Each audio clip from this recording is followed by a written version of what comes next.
of the Hebrew alphabet is the letter Beis. Beis has the sound or the phonic of B, like the letter B. But again, as we stated earlier on the letter Aleph, that the letters are simply a body in contrast to a soul. And the soul of each letter are the nekudos, are the dots and the vowels. So here too, the Beis could be Ba, if it has a kamitz underneath it. If it has the vowel of the patach, it's Ba. If it has the cholam, it's Bo. If it has the shuruk, it's Bu. If it has the chirik, it's B. So it can change depending on the vowel. The graphic design of the Beis is 3 lines. 2 horizontal lines and 1 vertical line. And one of the reasons why the Beis is the first letter of the Torah, of the 5 books of Moses. The first letter of the book is a Beis. And the Medrash asks, why is it that the Torah, which is God's book, starts with the letter Beis and not with the letter Aleph? Aleph is the first letter of the Aleph Beis, but also the greatest letter, alluding to Aluf, alluding to God. And being that it's God's book, it should start with the letter Aleph. And one of the answers that is given is that if a person comes along and says, I am God, we are to tell him, are you God? If that is the case, complete the world. Because the world only has 2 or 3 sides. Let me explain. According to geologists, when you look at the earth, you will see that there are land masses to the east, west, and south. Even beneath the ice cap of the South Pole, one finds the continent of Antarctica.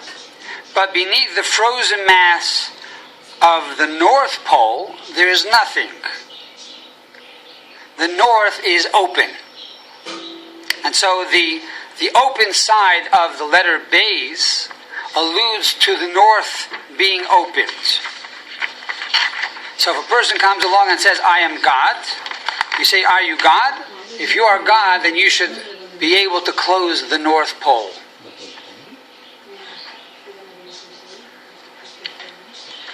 So that is the graphic design of the letter Beis.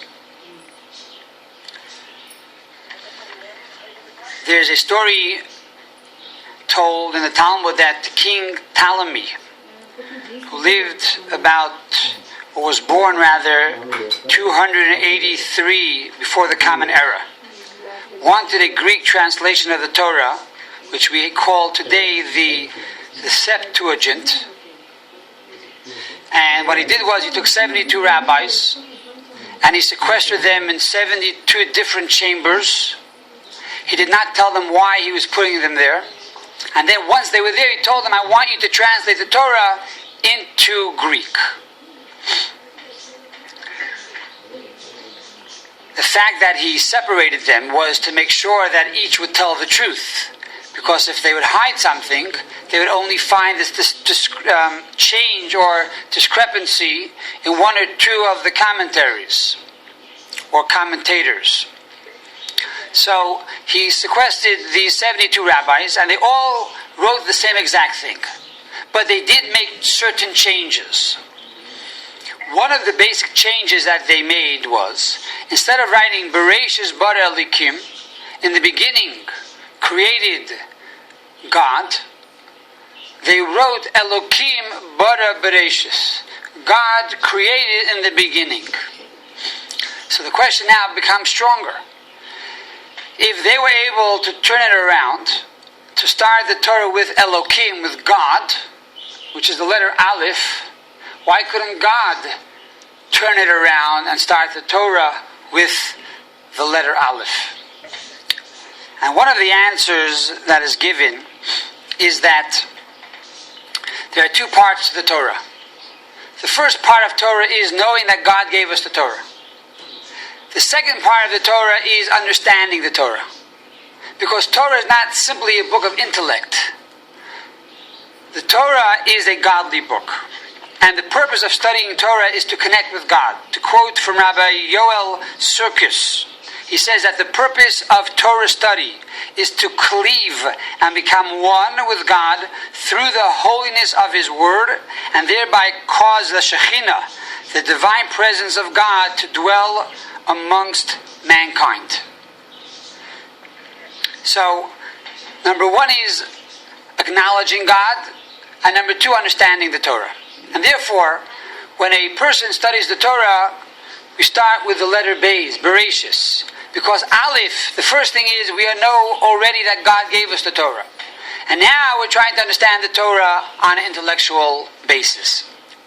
This is true for a believer in God. This is true for a Jew who stood at Sinai and received the Torah. However, when we talk about King Ptolemy, who was an idolater, and in general people who are non-believers, the first most important thing is Aleph, is Elikim bara Bereshis, to know that God created Bereshis, that God created in the beginning. And once you acknowledge that there's a God, then you can move on with the letter Beis. So this is why the Torah begins with the letter Beis. The gematria of Beis is 2, number 2. Because when we look at creation, everything in creation was created as a pair. Heaven and earth, sun and moon. Man and woman. Everything is created in twos, and only through twos can you multiply. In contrast to God, who is only one and unique. Furthermore, if we spell out the word Beis, Beis Yud Tov, which means Bayis, house, it equals 412. We know that the purpose of creation, why did God create the world in the first place? For God desired a dwelling place down here in this world. Now, 412, which is Bayis, is also the gematria of Tava, which is desire. God desired a dwelling place down here in this world. God wanted to live amongst mortals. And so He created the world. And we complete the world. We complete the fourth side of the Beis by doing the Torah and the mitzvahs, by following the laws that God has commanded us. And in general, the Beis hints to this concept because the Beis has 3 lines alluding to the teachings of Torah, the knowledge of Torah, and then the concept of prayer, and then the concept of good deeds, charity. So through study of Torah, and through prayer, and through charity, we're able to create the fourth wall, the fourth side, and build up the North Pole. Because in truth, it says in the Bible that Mitzafain tipasa chara, from the north came the evil. Evil is from the north. And therefore, by closing up the fourth side, we are bringing closure to the world. We are bringing an end to evil. And rather, we are bringing shalom, we are bringing peace to the world. And this is the meaning of the letter Beis.